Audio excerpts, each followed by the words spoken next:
Hello everybody! Today I want to present you an analysis I made on Quilling shapes to see which ones are the most used. I'm even going to show you an Excel chart with which I compiled all the data. I worked on this because many of you may be beginners and there are so many shapes out there that you wouldn't even know where to start and what to learn first.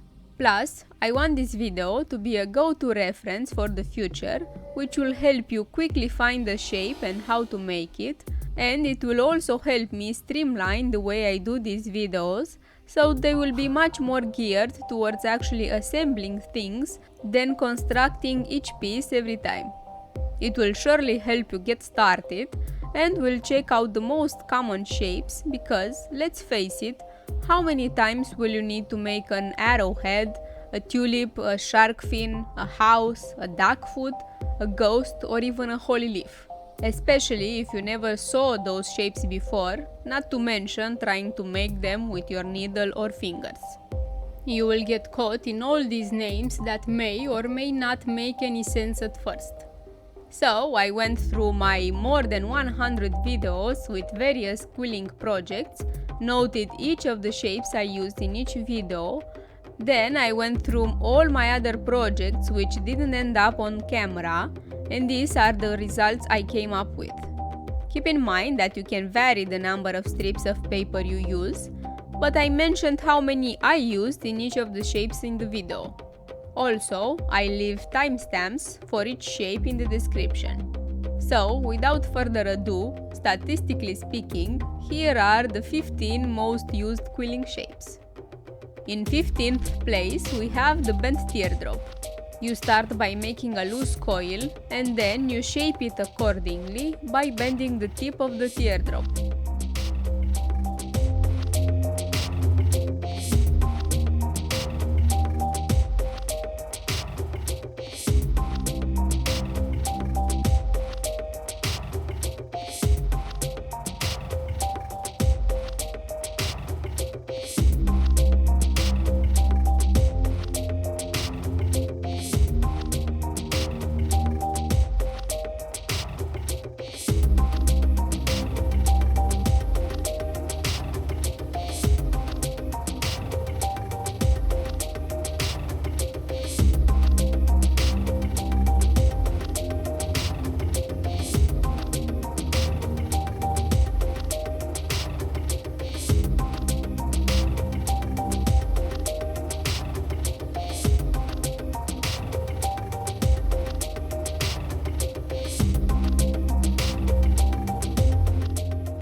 In 14th place, we have the curved teardrop, and it looks a lot like the previous one, but you don't bend only the tip this time, but all of it, creating some sort of moon shape or maybe half of the yin and yang. So only the yin or the yang, not both.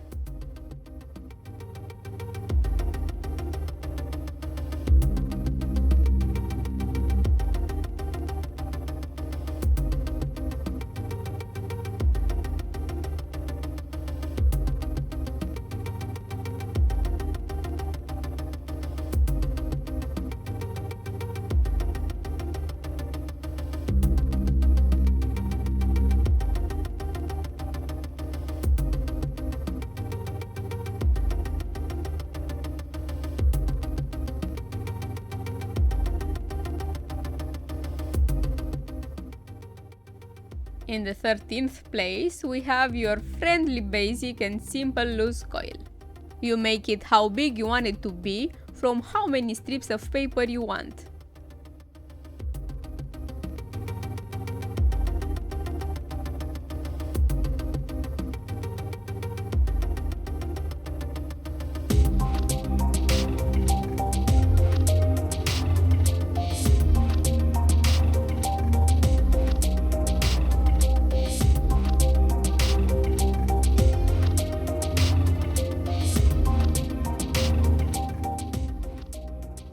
Next, in the 12th place, we have a shaped eccentric teardrop that you will make with the comb.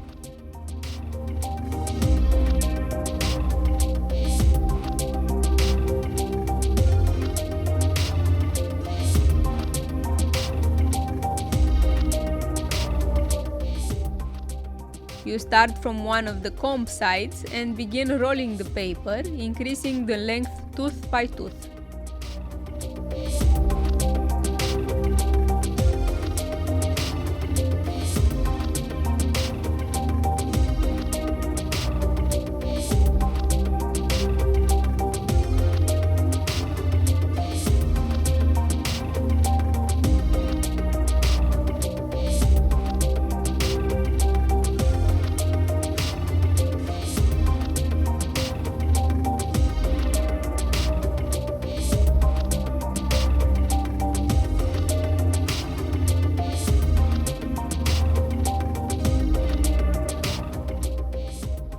After you are done and you remove it from the comb, you then bend the tip like you did on the bent teardrop.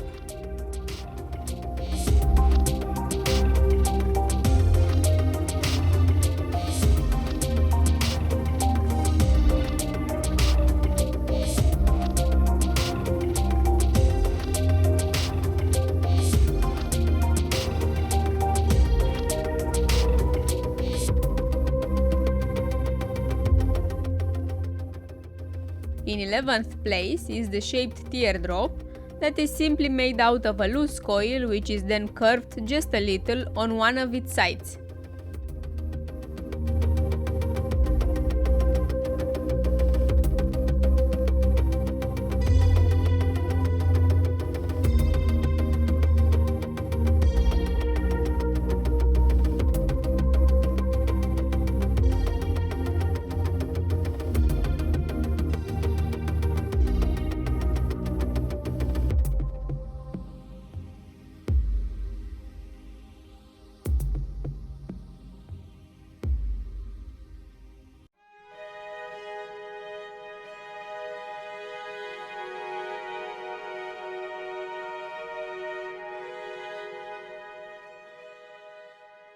The 10th place is occupied by the circle looping that is also made on the comb.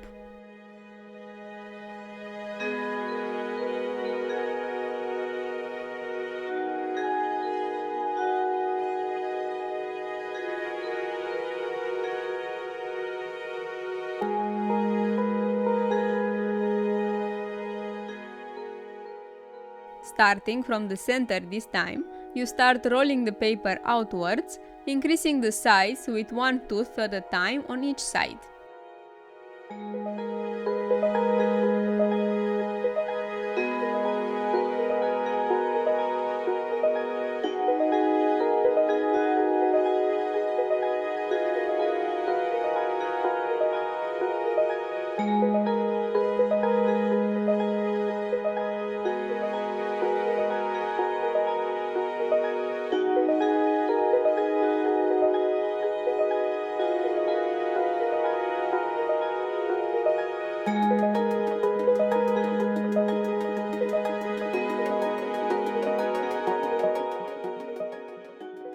After it's done, you glue the end, you carefully remove it off the comb and you squeeze it just a little to make sure it keeps its shape.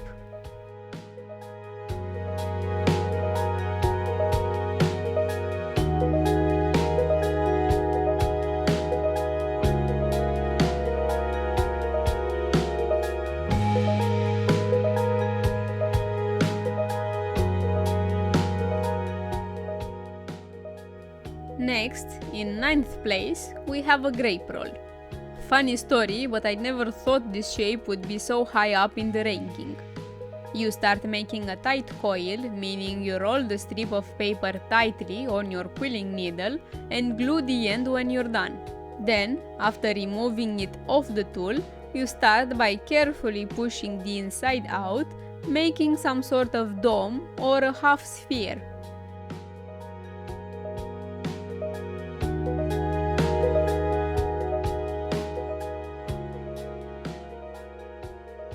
In 8th place, we have a leaf. It is just a simple loose coil that you transform into a Marquise by pressing it and pinching the edges, and then, to make the final slug or leaf shape, you bend the edges in opposite directions, creating the letter S of sorts.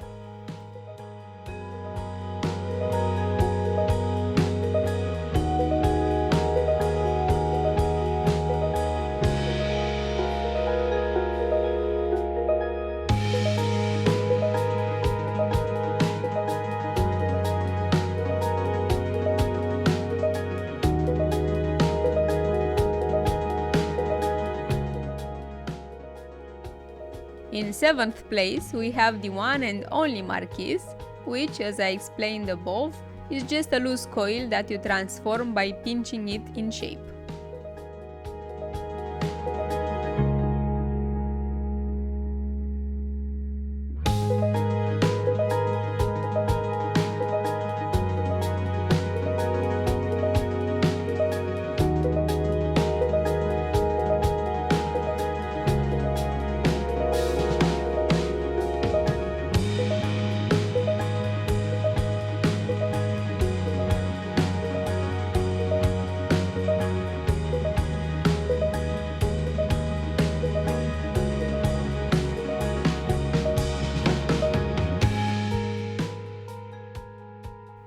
The 6th place is taken by a swirl. There are many ways of making a swirl, you just have to decide on one of them, and I will have another video in the future which will give you a more in-depth look on how to make them. This one here is very simple and the most common one. You take some strips, 5 in my case, and glue them at one end, then start working your magic by rolling the glue part on the needle or around the needle with your fingers, but not until the end. You roll it about half the length of the paper, then you slowly unroll how much you want from it, and then you start pulling on each one of them so you can create an even design and have the same distance between the strips.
You finish it by securing the loose ends and gluing them together.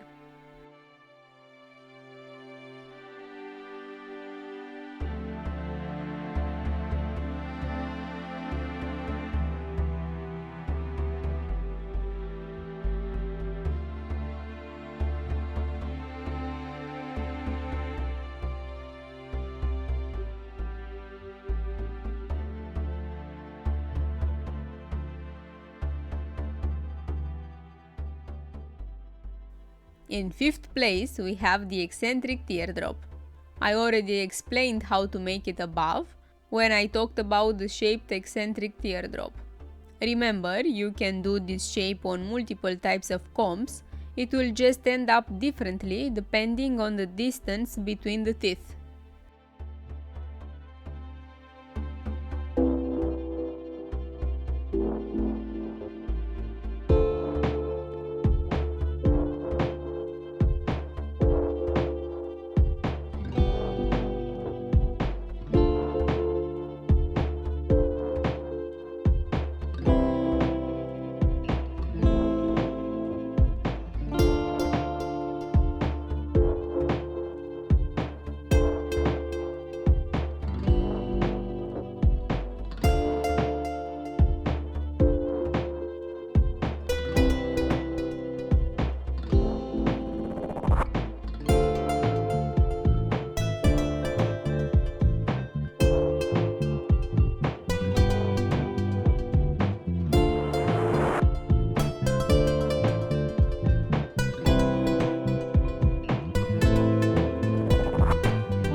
In fourth place, we have a teardrop.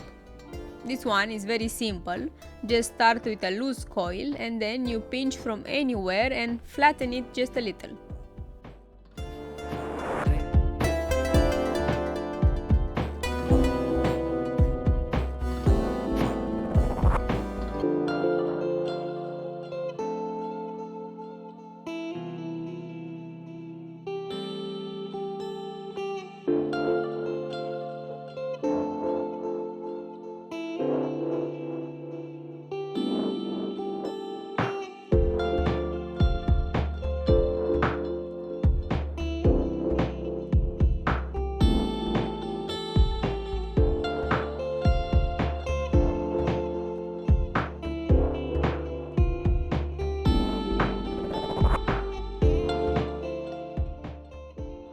And in the third place we have the ring coil. All you need to do with this is to roll your strip on something round and a bit thick, so you create a space in the middle, then you secure the ends with glue. Just be careful to keep the strip tight when you turn it around your chosen object. Then be careful not to ruin your shape when you remove it off the object.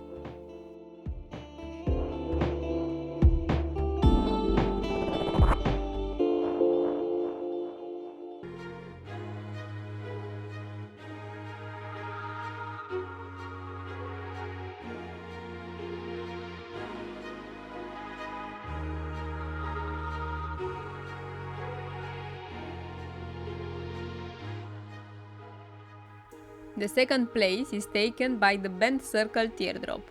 You start by making a loose coil and then, with your tool or your finger placed on any point, you start bending the shape around it.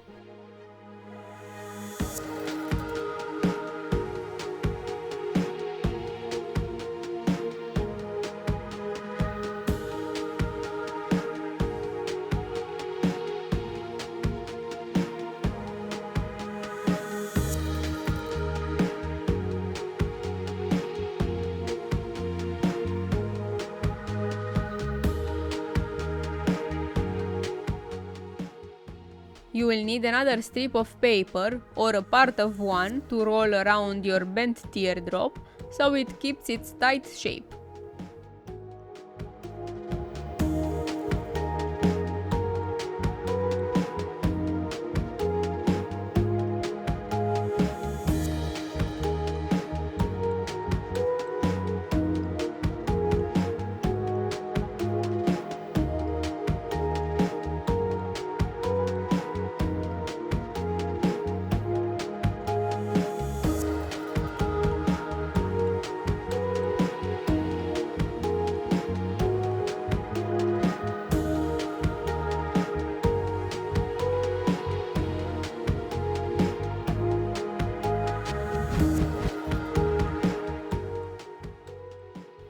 Finally, drum roll please, in first place we have, guess who?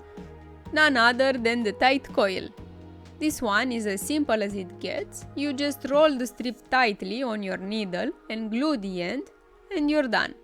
As simple as it is, it gets used almost everywhere in quilling projects, so make sure to master making it. Keep the strip as tight as possible when you roll it.